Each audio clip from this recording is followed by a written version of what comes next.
প্রিয় শিক্ষার্থী বন্ধুরা, আশা করি সবাই ভালো আছেন, সুস্থ আছেন এবং নিরাপদে আছেন। পড়ছি আইন আদালত বা এমসিকিউ ফাউন্ডেশন নোট থেকে।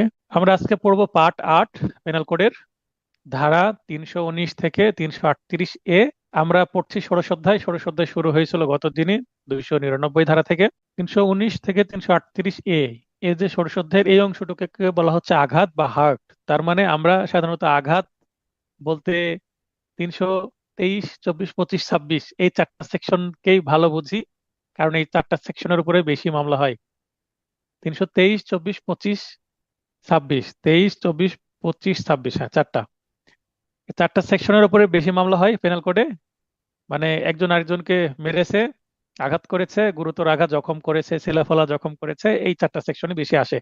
হাত ভেঙে দিয়েছে, মাথা ফাটিয়ে দিয়েছে, গভীর ক্ষত হয়েছে, কেটে গেছে, সেলাই লেগেছে, রক্তপাত হয়েছে, এটসেট্রা এটসেট্রা। তো এগুলো আমরা সাধারণত এই তিনটি সেকশনে পড়ি, কিন্তু আঘাত জাস্ট এই এই চারটি সেকশনের মধ্যে কিন্তু সীমাবদ্ধ নয়।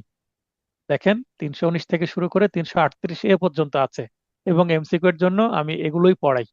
যদি কোনো কারণে রেগুলার প্রশ্ন না হয়, একটু গতানুগতিকের বাইরে যদি প্রশ্ন হয়, ইরেগুলার টাইপের, একটু এক্সেপশন বা একটু ব্যতিক্রম টাইপের প্রশ্ন হয়, তাহলে অন্যান্য সেকশন গুলো থেকে প্রশ্ন চলে আসবে।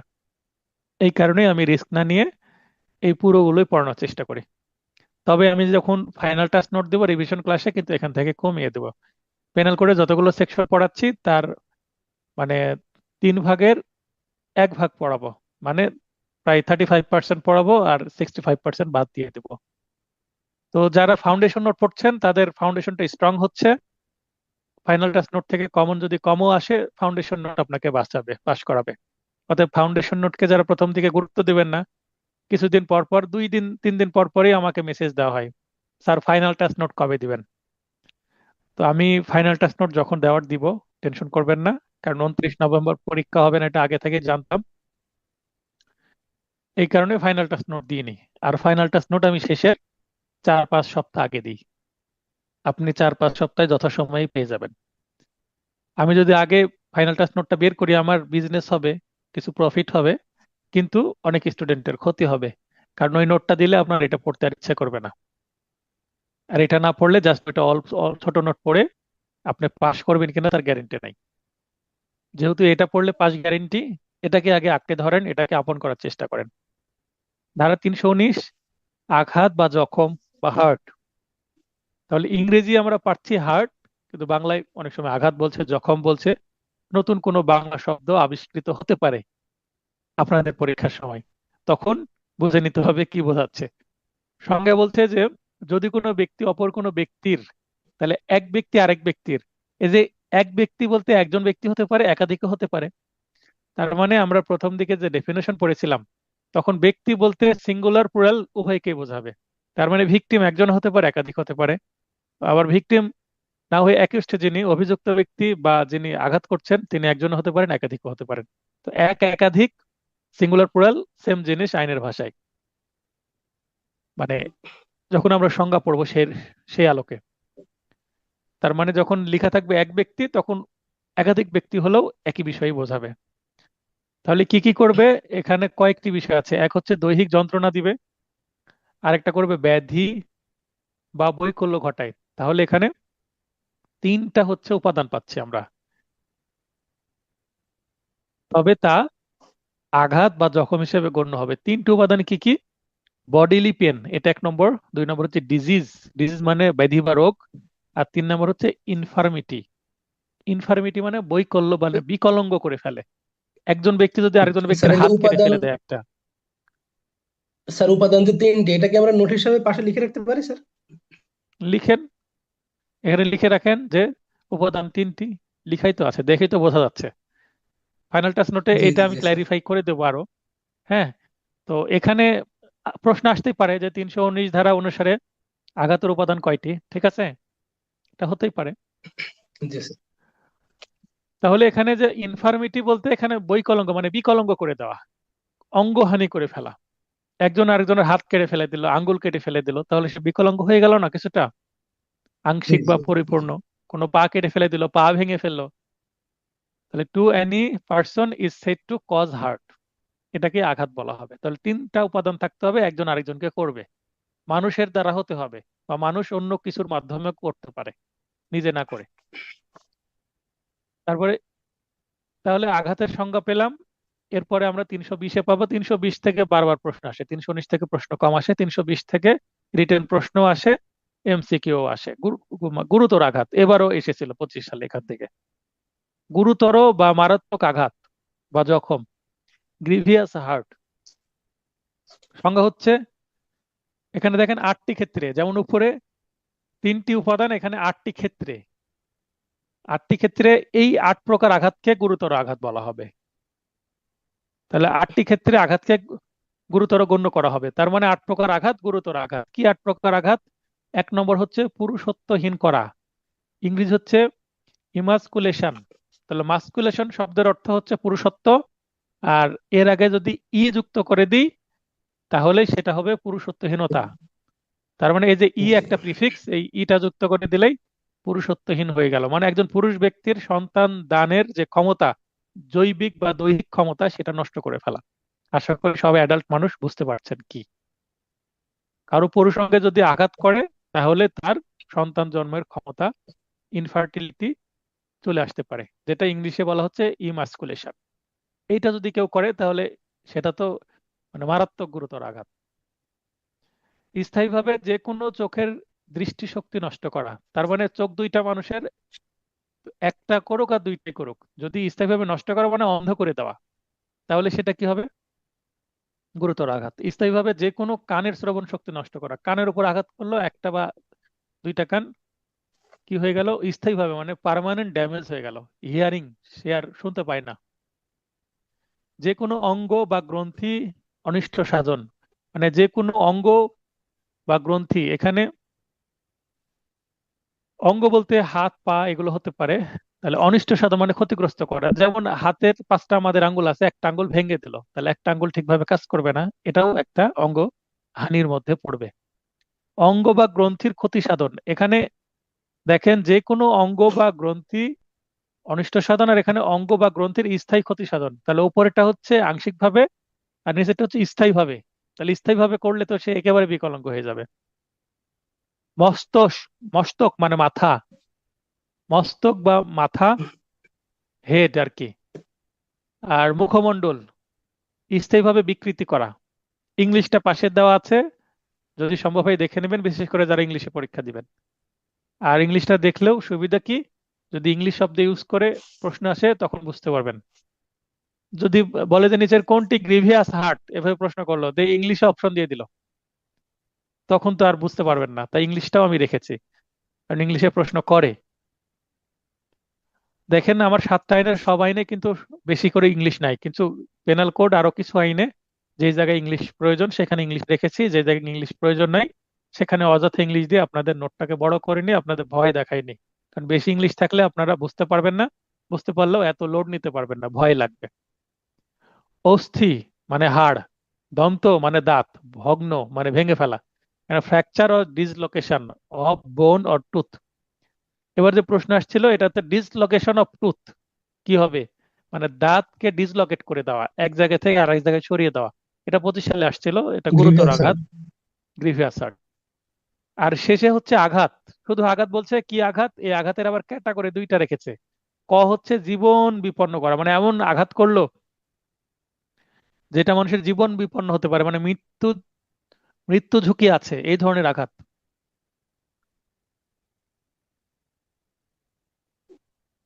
তো এখানে আঘাত, মৃত্যু ঝুঁকি আছে, এই ধরনের আঘাত। আর আরেকটা হচ্ছে 20 দিন প্রচন্ড দৈহিক যন্ত্রণা দেয় বা সাধারণ কাজে অসমর্থ থাকে। কোনো কোনো মানুষ যদি, মানে একজন মানুষ আরেকজনকে এই যে শারীরিক আঘাত দেয়, দেওয়ার পরে তার যদি ট্রিটমেন্ট নিতে হয়, মানে মিনিমাম যদি 20 দিন ট্রিটমেন্ট নেয় এবং 20 দিন তার ব্যথা আছে, যেখানে আঘাত করেছে 20 ডেজ, 20 দিন তার ব্যথা আছে, অথবা সে কাজে অসমর্থ, তার মানে সে যদি কোনো লেবার হয় বা যে কাজই করুক না কেন তাকে 20 দিন ছুটিতে থাকতে হবে, বেড রেস্টে থাকতে হবে, এই ধরনের সিচুয়েশন। তো 20 দিন বেড রেস্টে থাকা মানে এটা তো সাধারণ আঘাত হতে পারে না, তাই নয় কি?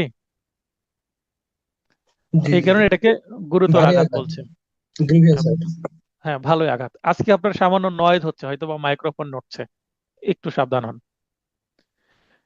আচ্ছা তাহলে স্যার। আমরা দুইটা সেকশনে দুইটা কি পেলাম, সংজ্ঞা পেলাম। এবার 323 21-এ আরো একটি সংজ্ঞা, ইচ্ছাকৃতভাবে আঘাত। আচ্ছা, আঘাত যে লাগলো সেটা যদি নেগলিজেন্সে লাগে, অনিচ্ছাকৃতভাবে লাগে, সেটা ভিন্ন জিনিস, সাধারণ ব্যতিক্রমের মধ্যেও চলে যেতে পারে। কিন্তু যদি ইচ্ছাকৃতভাবে হয়, ইচ্ছাকৃতভাবে মানে ইন্টেনশনালি হার্ট, শুধুমাত্র ইচ্ছাকৃতভাবে আঘাতের শাস্তির বিধান আছে। মানে উপরে যে আঘাতগুলো দেখলাম, সেটা যদি কেউ ইন্টেনশনালি ইচ্ছাকৃতভাবে দেয় তাহলে শাস্তি দেওয়া যাবে, না হলে শাস্তি দেওয়া যাবে না। 322-এ বলছে ইচ্ছাকৃতভাবে গুরুতর আঘাত, এই একই কথা। 321 এবং 322-এর একই বিষয়, উপরে শুধু হাট, নিচে গ্রিভিয়াসের কথা বলছে। তাহলে এগুলো চলে গেল হচ্ছে সংজ্ঞার 4টি সেকশন। এরপরে আমরা পড়বো সাজার বা পানিশমেন্টের সেকশন। 300, অস্থি, অস্থি মানে হাড়, অস্থি মানে হাড় বা বোন। স্বপ্নাপুত, অস্থি মানে হাড় বা বোন, যে কোনো শরীর, যে কোনো হাড়, হাড্ডি। আঘাতের শাস্তি এখানে, আঘাত 323 মানে আঘাতের শাস্তি মানে সাধারণ আঘাতের শাস্তি। মানে শুধু যদি আঘাত বলে তাহলে এটাকে সিম্পল হার্ট বলা হবে, গুরুতর আঘাত হলে উল্লেখ থাকবে। অনূর্ধ্ব 1 বছর সশ্রম বা বিনাশ্রম কারাদণ্ড, অথবা শুধুমাত্র 1000 টাকা অর্থদণ্ড দিয়ে মাফ করে দিবে, অথবা কারাদণ্ড দিতে পারে, সেই সাথে অর্থদণ্ড দিয়ে উভয় দণ্ড দিতে পারে। 324 কি মারাত্মক অস্ত্র অথবা বিষ বা অ্যাসিড বা পশু দ্বারা আঘাতের শাস্তি। কারো কুকুর আছে, মহিষ আছে, ঘোড়া আছে, এ ধরনের হিংস্র প্রাণী আছে পোষা, ওই প্রাণীকে বললো ধর, তখন যে ধরে কামড় দিল, আঘাত করলো, তাহলে পশু, এসিড, বিষ, অস্ত্র, এগুলো সবই কি মারাত্মক অস্ত্রের মধ্যে পড়বে। এটা দিয়ে যদি সাধারণ আঘাত করে, শুধু আঘাত বলেছে, তাহলে 323 এবং 324 হচ্ছে সাধারণ আঘাতের শাস্তি। তাই এখানে শাস্তি দেখেন কম, 3 বছর। 325 এখানে বলেছে গুরুতর আঘাতের শাস্তি, কিন্তু অস্ত্র উল্লেখ করেনি। যেহেতু অস্ত্র উল্লেখ করেনি, অস্ত্র ছাড়া অথবা সাধারণ অস্ত্র, যেমন কেউ যদি হাত দিয়ে ধাক্কা দেয় বা কিল ঘুষি মেরে, কোনো হাতে অস্ত্র নাই, নিজের হাতি অস্ত্র, এটা দিয়ে যদি আঘাত করে, গুরুতর আঘাত করে ফেলে, নাকের উপরে ঘুষি মেরে নাকের যে অস্থি বা তরুণ অস্থি, এটাকে বলে তরুণ অস্থি, মানে এখানে নরম হাড় থাকে, নাকের উপরে সামান্য ঘুষি মারলেই তো নাক ভেঙে যাবে। তো এটাও 325-এ চলে যাবে।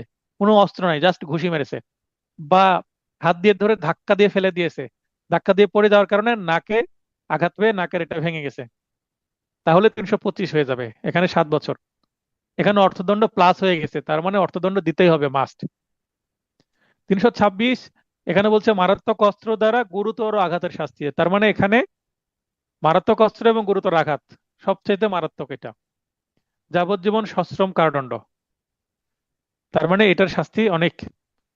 326 ধারায় যদি মামলা হয় তাহলে গুরুতর আঘাত থাকতে হবে, মারাত্মক অস্ত্র দ্বারা, হয়তোবা খুব গভীরে, মানে কাট হতে হবে, ডিপ কাট হতে হলে, ডিপ কাট না হলে, মানে উপরে উপরে কেটে গেছে তাহলে হবে না, যদি ডিপ বা গভীর ক্ষত না হয় শার্প উইপেনের মাধ্যমে তাহলে হবে না। আবার পিস্তল দিয়ে গুলি করলেও এটা মারাত্মক অস্ত্র।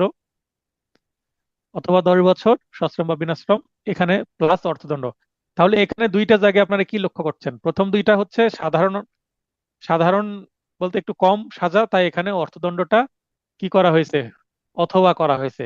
আর নিচের দুইটাই অর্থদণ্ড প্লাস সাজা, দুইটা একসঙ্গে আছে। আচ্ছা, এই যে 4টা সেকশন, এই 4টা সেকশনের অনেক সময় কনফিউশন হয়।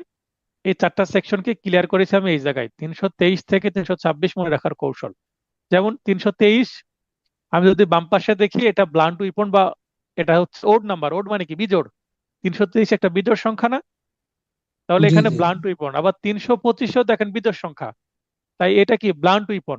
তাহলে যেখানে বিজোড় সংখ্যা 323 325, বিজোড় সংখ্যা মানে ব্লান্ট উইপন। বিজোড়ের সাথে ব্লান্টের মিল আছে না?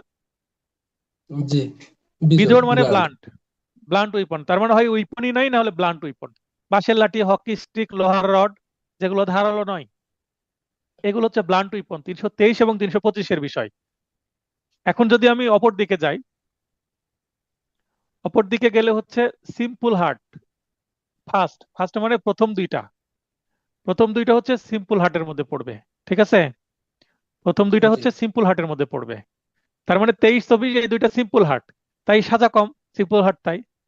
আর অন্য যে দুইটা আছে, অন্য যে দুইটা আছে 325 এবং 26 পরে দুইটা, এগুলো হচ্ছে গ্রিভিয়াস হার্ট, মানে মারাত্মক আঘাত। তার মানে এখানে সাজা বেশি, একটা 7 বছর দেখলাম, আরেকটা দেখলাম হচ্ছে যাবজ্জীবন সর্বোচ্চ। ঠিক আছে। এই পাশে হচ্ছে শার্প উইপন, দেখেন শার্প উইপন হচ্ছে ইভেন নাম্বার, শার্প উইপন হচ্ছে ইভেন নাম্বার। শার্প উইপন মানে ধারালো অস্ত্র, ইভেন নাম্বার, ইভেন মানে জোড় সংখ্যা। তাহলে 324 জোড়, 325, 26 জোড়, তাহলে জোড় সংখ্যা মানে শার্প উইপন, আর বিজোড় সংখ্যা মানে ব্লান্ট। এই ভোতা, ভোতা বা ব্লান্ট উইপন। তাহলে এই যে ছক দিয়েছি, এটা আমার নিজের কনফিউশন হতো, আদালতে দাঁড়িয়ে আমি বুঝতে পারতাম না যে কোনটা কি। নিজের মামলা পরিচালনা করতে আমার প্রবলেম হতো। যখন আমি এই চারটা আমার নিজের প্রয়োজনে তৈরি করলাম, তখন আমার কাছে নিজেই ভালো লাগলো। তারপরে মনে করলাম না, এটা নোটে ইনক্লুড করা যেতে পারে। আচ্ছা, এই যে কৌশলটা দিলাম, এটা বেশি কি জটিল হয়ে গেল না একটু হেল্পফুল বলেন? না স্যার, এটা মনে রাখা সহজ হবে, জোড় এবং বিজোড়, তাহলে চারটে ধারা মনে রাখা সহজ হবে। হ্যাঁ, একটু দেখবেন, না হলে আবার কৌশল হচ্ছে এমন একটা জিনিস, কৌশল হচ্ছে এমন একটা জিনিস যদি না বুঝে আপনি কৌশল অ্যাপ্লাই করার চেষ্টা করেন, মানে কানা হাফেজ একটা কথা আছে না, কানা হাফেজটা কি? জি।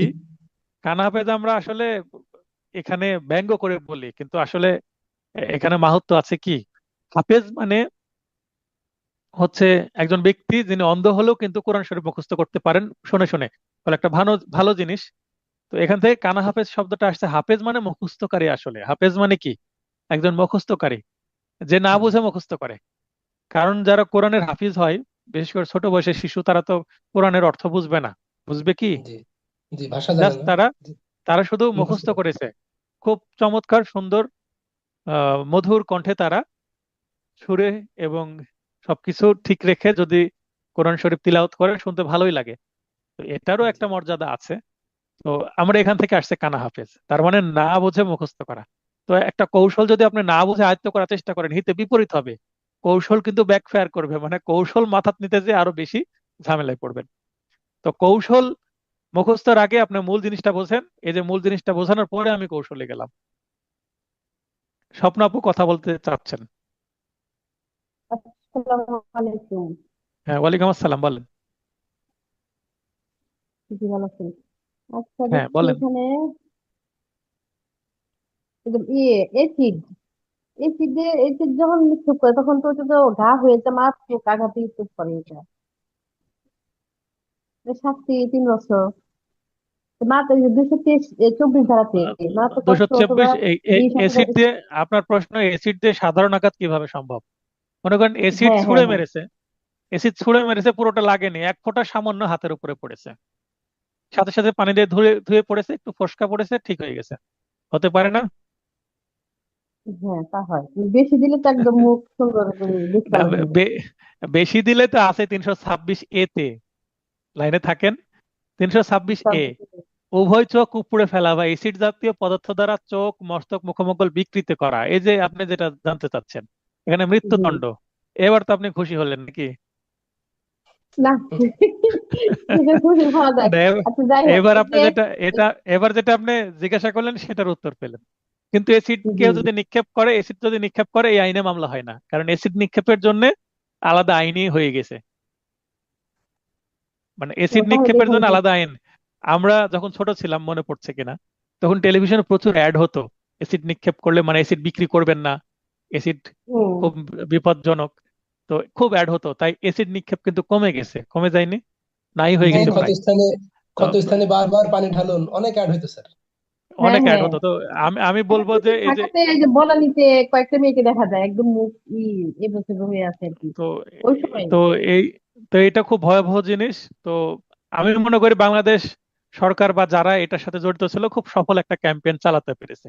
এসিড নিক্ষেপ আর খুব একটা হয় না, হয়তো বা সেভাবে পাই না, বা যারা এইগুলো করতো ওই ধরনের মানসিকতা আর নাই। হুম।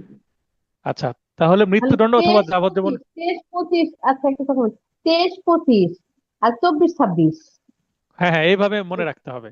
ওই যে আমি হ্যাঁ, হ্যাঁ। নিচে নিচে তীর করে দিয়েছি, ওটা বোঝার চেষ্টা করবেন, তাহলে আরো মনে রাখতে সুবিধা হবে। একদম দেখলাম আর কি, এতক্ষণ দেখে বুঝলাম আর কি। ভালো হয়েছে আর কি। আচ্ছা, এই তো চলে গেল।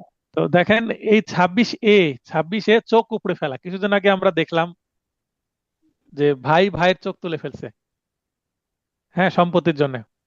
আবু জহেল ভাই। স্যার আসসালামু আলাইকুম। ওয়ালাইকুম আসসালাম, বলেন ভাই। স্যার, পিস্তল দিয়ে গুলি করে যদি না মরে স্যার, তাহলে এটা কি 326 307 কোনটা হবে তাহলে স্যার? মাত্র পিস্তলের গুলি জখমই হবো। যদি শরীরে লাগে তাহলে 326 হবে। মারাত্মক অস্ত্র, জি পিস্তল তো একটা স্যার। মারাত্মক অস্ত্র। আর জি স্যার। পিস্তলের পিস্তলের 324 হতে পারে, পিস্তলের গুলি হয়তো বা সামান্য কেটে গেছে, একটা সাইডে একটু লেগেছে, লেগে সামান্য জি কেটে স্যার। ছিঁড়ে গেছে, সামান্য ছিঁড়ে যেতে পারে। বুঝতে পেরেছেন? জি স্যার। এটা তাহলে এখন স্যার এটা আঘাতের ধরনের উপর নির্ভর করবে স্যার? ডেফিনেটলি মেডিকেল সার্টিফিকেট অনুসারে বোঝা যাবে। ডাক্তার বলে দেয় কতটুকু গভীর হলে সিম্পল, কতটুকু মানে গভীর না হলে সিম্পল, আর গভীর হলে গ্রিভিয়াস। জি স্যার। তা 307 তাহলে কি হবে স্যার? 307 তো অ্যাটেম্প টু মার্ডার। যদি আমি গুলি করি গায়ে লাগলেও না, তাও হতে পারে, আমি বলতে পারি যে আমাকে গুলি করেছিল মারার জন্য, তো লাগেনি। জি স্যার। ঠিক আছে, গুলি লাগলেও আমি 307 নিয়ে আসতে পারি, না লাগলেও নিয়ে আসতে পারি। বুঝতে পেরেছেন? সেটা ভিন্ন জিনিস, সেটা তো গতদিন হয়ে গেছে। তাহলে ট্রেন তো, বলেন। না বলি স্যার, যে এই যে গুলির বিষয়টা স্যার, এটা তো ক্লিয়ার হতে পারতেছি না স্যার, হয়তো আমি বুঝতে পারতেছি না স্যার। আপনি বুঝাচ্ছেন ঠিকই, আপনি আমি বুঝতেছি না স্যার। আপনি আবার চেষ্টা করেন, প্রশ্ন করেন আমাকে, কি জানতে চাচ্ছেন। যে স্যার, যে গুলি করলে স্যার, গুলিটা লাগলে বা না লাগলে এটা স্যার মারাত্মক অস্ত্র দিয়ে আঘাত স্যার, কিন্তু এটা 326 307 324, মানে কেমন গোলমেলে পড়ে গেলাম স্যার। 307 হচ্ছে attempt to murder, G sir. খুনের চেষ্টা। ঠিক আছে, তো খুনের জি চেষ্টা স্যার। কিভাবে করতে পারে মানুষ? মনে করেন আপনাকে একটা মানুষ গলা চিপে ধরেছে, হাত দিয়ে, হাত দিয়ে গলা জি চেপে স্যার। ধরেছে, কিন্তু আপনি সরাই দিলেন। এখন আপনি বলতে পারেন আমি যদি না সরাতে পারতাম আমি তো মরেই যেতাম, তার মানে আমাকে জি স্যার। মেরে ফেলার উদ্দেশ্যে আমার গলা চেপে ধরেছে। আপনার মুখের উপর জি কেউ স্যার। বালিশ চাপা দিয়েছে, আপনি বালিশটা সরাইতে পেরেছেন, বা আপনাকে কেউ দেখে ফেলেছে, সে সরাই দিয়েছে, আপনাকে বাঁচাই ফেলেছে। আপনি বলতে পারেন বালিশ চাপা দিয়ে আমাকে মেরে ফেলার চেষ্টা করেছে, that is attempt two G murder. আপনাকে গুলি করলো, গুলি আপনার শরীরে লাগলো না, 1 ফিট দূর দিয়ে গেল, আপনি বলতে পারেন যে আমাকে মারার জন্য গুলি করেছে। এগুলো সবই 307। ঠিক আছে, জি এখন তিনশো জি স্যার। সাতের সাথে কোন ধারা আসবে? মনে করেন গুলি করেছে, গুলি করেছে, গুলি জি আপনার স্যার। কোথায় লেগেছে? গুলি আপনার হাতে লেগেছে, হাত ফুটো হয়ে গেছে। হাত ফুটো হলে গভীর ক্ষত জি হবে না? স্যার। জি স্যার। তাহলে 326 এবং 307 হবে। 307 দুইটাই আসবে তাহলে স্যার। জি স্যার। ঠিক আছে, এখন মনে করেন জি। যে গুলি জি স্যার, করলেন, ক্লিয়ার কিন্তু স্যার। কিন্তু গুলিটা আপনার কি হয়েছে, আপনার হাতে লেগেছে কিন্তু হাতের চামড়াতে টাচ করেছে শুধু, হাতের চামড়াতে টাচ করে জাস্ট চামড়া একটু ছিলে গেছে। এরকম সিচুয়েশন হতে পারে না? জি স্যার, হতে পারে। আবার রাবার বুলেটের আঘাত লাগে, রাবার বুলেটের আঘাত তাহলে লাগলে 24 রাবার তাহলে স্যার। রাবার বুলেট কিন্তু কি হয় না, শরীর ভেদ করে না। দূর থেকে লাগলে রাবার বুলেটে কিন্তু জাস্ট একটু ভেদ ছেলাফোলা করে না স্যার। জখম হয়। ঠিক আছে, জি স্যার। ও তো ভিতরে জায়গা। রাবার বুলেটের যদি ছেলাফোলা জখম হয় তাহলে 324 হবে, যদিও এটা গুলি। জি। এখন এই এই ঘটনা কি, অ্যাকচুয়াল ঘটনা না দেখলে আপনাকে এটা ক্লিয়ার করা যাবে না। উদাহরণের মাধ্যমে এই জি কারণে স্যার। পেনাল কোড বোঝানোর চেষ্টা করা হয়। সাতটা আইনের যতগুলো, সাতটা আইনের মানে সবচেয়ে বেশি এই পেনাল কোডে উদাহরণ আছে, লক্ষ্য করেছেন কি? জি স্যার। উদাহরণ কেন দিয়েছে? আপনাকে সিচুয়েশন বোঝানোর জন্য। ঘটনাটা কি, এই ঘটনা হলে এই অপরাধ, এই ঘটনা হলে এই অপরাধ। কারণ ঘটনা যদি আপনি বুঝতে না পারেন, ওকালতি করতে পারবেন না। কারণ মানুষ আপনাকে এসে ঘটনায় জি বলবে স্যার আমার এই হয়েছে, আমি কি মামলা করব? তখন আপনাকে বুঝে শুনে কোন কোন কোন আইনের ধারা যাচ্ছে, কোন কোন আইনে টাচ করছে, সেটা আপনাকে করতে হবে। আপনি যত ভালো বুঝবেন তত ভালো ড্রাফটিং হবে, তত আলোচনা করছিলাম আমরা 326 এ, উভয় চোখ উপড়ে ফেলা বা এসিড জাতীয় পদার্থ দ্বারা চোখ, মস্তক মানে মাথা, মুখমণ্ডল এগুলো যদি বিকৃত করে দেয় তাহলে মৃত্যুদণ্ড বা যাবজ্জীবন সশ্রম কারাদণ্ড, এবং সেই সাথে অবশ্যই অর্থদণ্ড দিতে হবে। অর্থদণ্ড কেন দেয়? কারণ ভিকটিমের তো ক্ষতি হয়, ভিকটিমের চিকিৎসা খরচ যেন সেখান থেকে দেওয়া যায়, সেই কারণে হয়তো বা অর্থদণ্ড এখানে রেখেছে। 329 বলপূর্বক সম্পত্তি ছিনিয়ে নেওয়া, যেটাকে এক্সটর্শন বা চাঁদাবাজি বলে, বা অবৈধ কাজ করতে বাধ্য করার জন্য, তার মানে একজন ব্যক্তি আরেকজন ব্যক্তিকে বলছে এই কাজটি করতে হবে, অথবা তার কাছে কি আছে, মোবাইল ফোন, টাকা পয়সা আছে, ছিনিয়ে নেওয়ার বা বল প্রয়োগ করছে। তো এই কাজগুলো করতে গিয়ে যখন ওই ব্যক্তি রাজি হচ্ছে না টাকা দিতে, বা অনেক সময় দেখবেন রাস্তায় ছিনতাই হয়, ছিনতাই করতে যখন ছিনতাইকারী বলে যা কিছু আছে বের কর, বলে চাকু ধরে, তখন যদি না দিয়ে দেয় তখন কি করে, ওই চাকু দিয়ে আঘাত করে ফেলে। তো এই ধরনের সিচুয়েশনে যদি গুরুতর আঘাত করে, তার মানে এটা কিন্তু গুরুতর আঘাতই পড়ছি আমরা। এটা হচ্ছে পানিশমেন্ট ফর গ্রিভিয়াস হার্ট, গুরুতর আঘাতেরই শাস্তি, কিন্তু কোন ক্ষেত্রে, এই ধরনের সিচুয়েশনে। তার মানে গুরুতর আঘাতের শাস্তি কিন্তু সিচুয়েশনটা এবার কি ভিন্ন, এখানেও যাবজ্জীবন অথবা 10 বছর। হ্যাঁ, কামরুজ্জামান ভাই, বুঝতে পারছেন? জি স্যার। তাহলে স্যার গুরুতর তাহলে আঘাতের এখানে শাস্তি স্যার মানে দুই জায়গায় বলা এটা আছে স্যার, মানে এটাও 29 গুরুতর 29 আঘাত। জি হ্যাঁ, এটাও গুরুতর আঘাত, কিন্তু গুরুতর আঘাতের পেছনের উদ্দেশ্য কি, কি কাজ করতে গিয়ে গুরুতর আঘাত হয়েছে, সেটা হচ্ছে এখানে ফ্যাক্ট। জি ঠিক আছে। জি স্যার। এরপরে দেখেন গুরুতর আঘাত, এখানেও গুরুতর আঘাতের শাস্তি 331-এ, কিন্তু এখানে 10 বছর। এখানে সিচুয়েশন কি, বলপূর্বক অপরাধের স্বীকারোক্তি আদায়, মানে একজনকে জোর করে বলবে যে তুই অপরাধ করেছিস, স্বীকার কর। এটা পুলিশও করতে পারে, রিমান্ডে নিয়ে করে না অনেক সময়, অথবা জি জি একজন ব্যক্তি আরেকজন ব্যক্তিকে জোর করে, যে মনে করেন একজন খুন করেছে, এই খুনের দায় আরেকজনের ঘাড়ে চাপানোর চেষ্টা করছে, তো এইভাবে স্বীকার করা। অথবা একজন চুরি করেছে, একজন চোর চোর সন্দেহে একজনকে আটক করেছে, করে পিটাচ্ছে যে স্বীকার কর তুই চুরি করেছিস, এরকম করতে পারে না, ঘটনা ঘটে না। জি ঘটে তো স্যার, প্রায় আর ঘটে। একজন নির্দোষ ব্যক্তিকে ফাঁসানোর জন্য, বা সম্পত্তি প্রত্যর্পণে বাধ্য করার উদ্দেশ্যে, বা বা তার যে সম্পত্তি আছে, তার স্থাবর সম্পত্তি আছে, পুকুর আছে, এইগুলো দিয়ে দিতে হবে, না দিলে আঘাত করবে, তখন দেয় না, তখন মারে। সিনেমাতে প্রচুর দেখি আমরা। এই ধরনের সিচুয়েশনে হলে 10 বছর। আনোয়ার ভাই বলেন। স্যার, আসসালামু আলাইকুম স্যার। ওয়ালাইকুম আসসালাম, বলেন। জি স্যার, ছিনতাই করে নিয়ে গেল, কোনো আঘাত করলো না, তাহলে কি হবে? ছিনতাইয়ের জন্য আলাদা সেকশন আছে, আমরা আগামী শনিবারে সেটা পড়বো। না স্যার, এখানে বলপূর্বক সম্পত্তি ছিনিয়ে নিয়ে গেল, কিন্তু কোনো আঘাত করলো না, তাহলে এদের ছিনিয়ে নেওয়ার আঘাত হবে কিভাবে স্যার?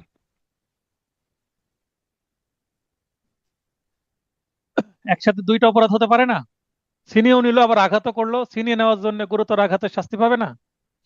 এখন স্যার ছিনিয়ে নিল কিন্তু আঘাত করলো না।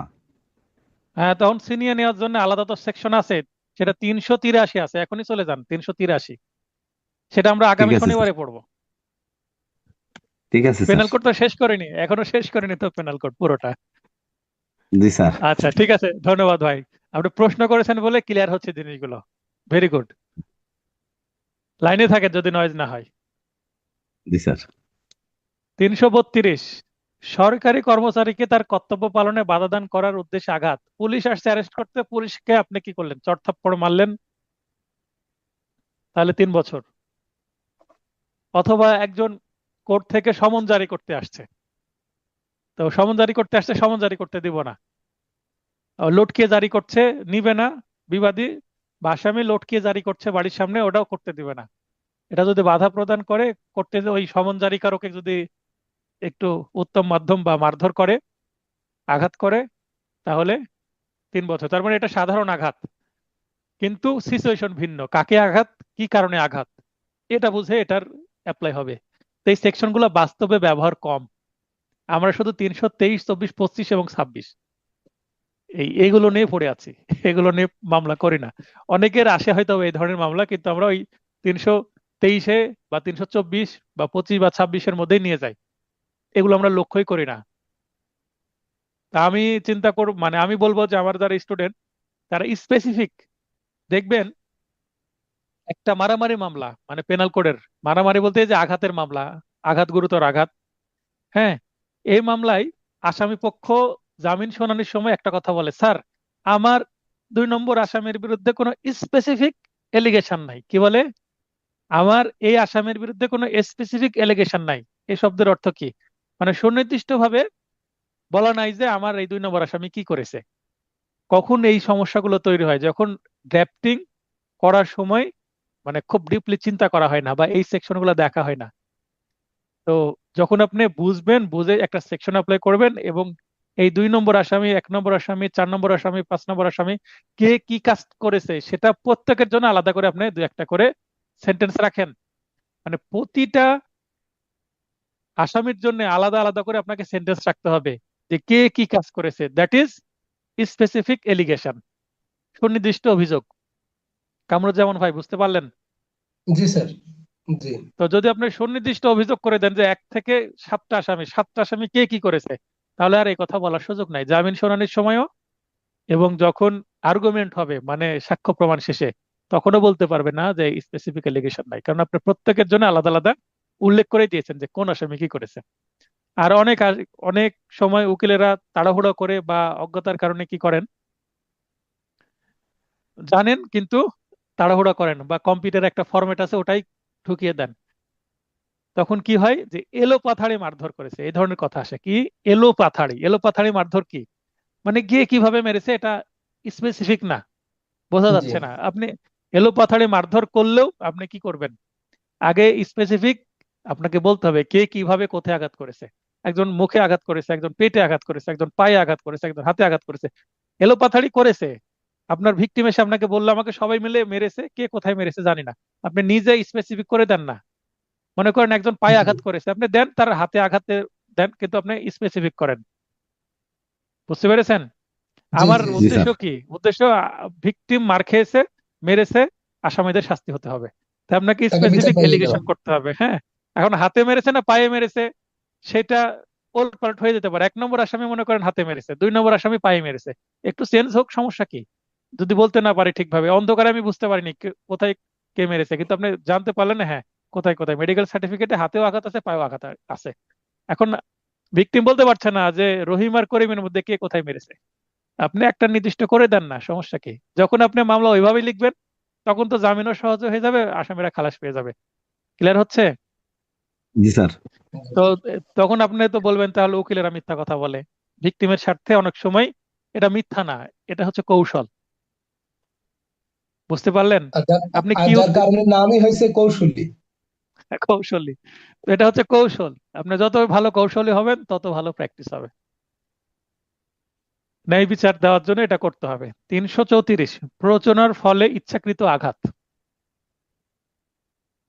প্ররোচনা আমরা কোথায় পেলাম? 107, সাথে। নিচে 107 লিখে ফেলতে পারেন।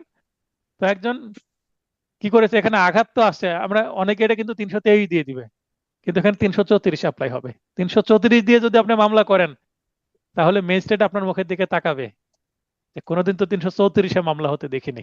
আপনি দেখাই দিবেন স্যার প্ররোচনা দিয়েছে তাই আঘাত করেছে, কারণ যে আঘাত করেছে তার কি নাই, নিজস্ব কোনো কি ছিল না, ইন্টেনশন ছিল না, প্ররোচনার ফলে সে করেছে। তাহলে এটা ন্যায় বিচার হবে। যার সাজা জি পাওয়ার সে স্যার। পাবে, যার সাজা পাওয়ার না সে সাজা থেকে বের হয়ে যাবে, খালাস হয়ে যাবে। কারণ আপনার একটা মামলা করার কারণে একজন নির্দোষ ব্যক্তি আসামি হয়ে তার সাজা হোক, সেটা নিশ্চয়ই আপনি চান না। জি অনূর্ধ্ব 1 মাস এবং এখানে 500 টাকা অর্থদণ্ড। যেখানে অর্থদণ্ড উল্লেখ করা থাকবে ভাই গুরুত্ব দিয়ে একটু দেখবেন। প্রশ্ন চলে আসতে পারে যে নিচের কোন ধারায় অর্থদণ্ডের পরিমাণ উল্লেখ আছে, এই 334 দিল এবং অন্য কয়েকটি সেকশন দিল যেখানে অর্থদণ্ড উল্লেখ নাই।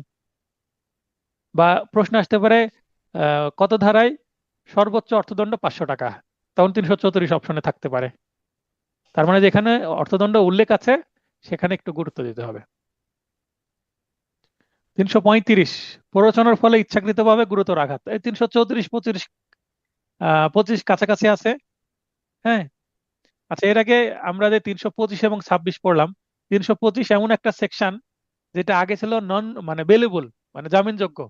কেউ বাঁশের লাঠি দিয়ে যদি হাত পা ভেঙেও দেয়, তারপরও মাথা ফাটিয়ে দিলেও, বাঁশের লাঠি দিয়ে মাথা ফাটিয়ে দিয়েছে, মরমরা অবস্থা, তারপরেও জামিন হয়ে যেত। অদ্ভুত আইন ছিল না 325? জি জামিন স্যার। হয়ে জি যেত, এটা বেলেবল সেকশন ছিল, জি জি। জামিনযোগ্য ছিল। আচ্ছা। কিন্তু এইটা এই যে 10 আগস্ট 2025 সিআরপিসি মানে ফৌজদারি কার্যবিধি 1898 এর দ্বিতীয় তফসিলের 5ম কলম সংশোধন করে 325-কে এখন জামিন অযোগ্য বা নন বেলেবল করা হয়েছে। এটা একটা ফাইন ডিসিশন। আমি এটার এখনো সুবিধা ভোগ করছি। একটা মামলা আমি করেছিলাম 26 অক্টোবর। 26 অক্টোবর করেছি। ওই মামলায় 325 থাকার কারণে এখন পর্যন্ত আসামি জেলখানার ভেতরে আছে। আমি বাদী পক্ষে মামলা করেছি। বুঝতে পেরেছেন? তাহলে মানে নতুন সুবিধা আপনি নিয়েছেন স্যার? হ্যাঁ, অলরেডি একেবারে মানে খুব জি। ভালোভাবে সেটা ইউজ করতে পেরেছি। মানে আমি 26 অক্টোবরে মামলা করেছি, এখন পর্যন্ত আসামি ভেতরে আছে, প্রায় 1 মাস হয়ে গেল। হয়তোবা 26 তারিখের পরে জামিন ধরলে জামিন দিয়ে দিবে, তারা মিস কেসে যায়নি, ভাবছে ম্যাজিস্ট্রেট কোর্ট থেকেই নিব যাবেন। দেখা যাক। অনূর্ধ্ব 4 বছর সশ্রম বা বিনাশ্রম কারাদণ্ড অথবা 2000 টাকা অর্থদণ্ড এবং উভয় দণ্ড। এখানে আঘাত, গুরুতর আঘাত, সিচুয়েশনটা কি, কোন সিচুয়েশন হয়েছে এটা বুঝতে হবে। তাহলে আঘাতের অনেকগুলো সেকশন আছে, সাজার, কিন্তু সিচুয়েশন ভিন্ন ভিন্ন, পরিস্থিতি ভিন্ন ভিন্ন। 338-এ জনপথে বেপরোয়া গাড়ি বা ঘোড়া চালিয়ে র্যাশ ড্রাইভিং এর ফলে গুরুতর আঘাত, এখানে অনূর্ধ্ব 2 বছর। এই আইনে মামলা হয় না, তারপর আমি রেখেছি। যদি চলে আসে, যখন প্রশ্ন করবে, যেহেতু এই সেকশনগুলো এখনো বেঁচে আছে, মানে বাতিল হয়নি, কারণ পেনাল কোড 2004 সালে অ্যামেন্ডমেন্ট হওয়ার পরে আর হয়নি, যেহেতু আছে, তখন প্রশ্নকর্তা প্রশ্ন তৈরি করতে শুরু করবে, তখন চিন্তা করবে না যে র্যাশ ড্রাইভিং এর জন্য তো আলাদা একটা কি আছে, আইন আছে, স্পেশাল ল আছে, হ্যাঁ, সড়ক পরিবহন আইন, তো সেই আইনে তো মামলা করা যায়, এই আইনে মামলা হবে না, এটা চিন্তা না করেও প্রশ্ন চলে আসতে পারে দু একটা। তা আমি রেখেছি, জানলেন, আছে পেনাল কোডে। ঠিক আছে। আমার কাছে পড়লে এই বিষয়টা কেমন লাগছে, যেমন আমি পড়াচ্ছি, পড়ার বাইরে আবার আমার কোর্টেরও কিছু গল্প শুরু করে দিচ্ছি। এই কোর্টের গল্পটা কেমন লাগছে বলেন? এটা কি করব না বন্ধ করে দেবো কোর্টের গল্প? না না স্যার, না এগুলা স্যার, অবশ্যই করবেন। লাগবে স্যার। আচ্ছা, তাহলে এগুলো লাগবে কোর্টের গল্প স্যার। করলে, কোর্টের গল্প করলে লাভ কি সেটা বলেন। স্যার আমাদের যাদের নিয়মিত কোর্টে যাওয়া হয়নি, অন্তত আমরা অনেকটা প্র্যাকটিক্যালি সেটা জানতে পারবো স্যার, আর মনে থাকবে বেশি স্যার। গল্পে গল্পে হয়তো একটু মনে থাকবে বেশি। আমার নোটের প্রথমে কি লেখা আছে যে আদালতে প্র্যাকটিস লব্ধ জ্ঞানের সমন্বয় তৈরি, তাহলে আমি অ্যাডভোকেট হিসেবে প্র্যাকটিস করছি। তো এই যে প্র্যাকটিসের যে আমি জ্ঞান, ওই জ্ঞানটা তো এখানে দিয়েছি এবং এই ক্লাসেও দেওয়ার চেষ্টা করছি। এখানে আমি মনে করি আপনাদের মোটিভেশনটা কাজ করবে, যে এবং আমি যে গল্প করছি, ভবিষ্যতে আপনার অ্যাডভোকেট হবেন, মামলা করার সময় এগুলো আপনার কাজে লাগবে। ইভেন এই গল্পের কারণে একটা সেকশন আপনার মনে থাকবে। জি স্যার। তাহলে এখানে পার্ট 8, এই ধারা 319 থেকে 38 পর্যন্ত, একটু আগে যেটা শেষ করলাম, বিগত বার কাউন্সিল এবং জুডিশিয়ারির যে প্রশ্নগুলো, সেখানে খুব সিরিয়ালি দেওয়া আছে। যেমন এই যে দাঁতের বিচ্যুতি, ডিসলোকেশন, একটি কি, এটি একটি গুরুতর আঘাত, কোথায় পড়লাম আমরা, 320-এ। ঠিক আছে। তো এগুলো আপনারা দেখে নেবেন, যেটা বুঝতে পারবেন না আমি বুঝিয়ে দেবো।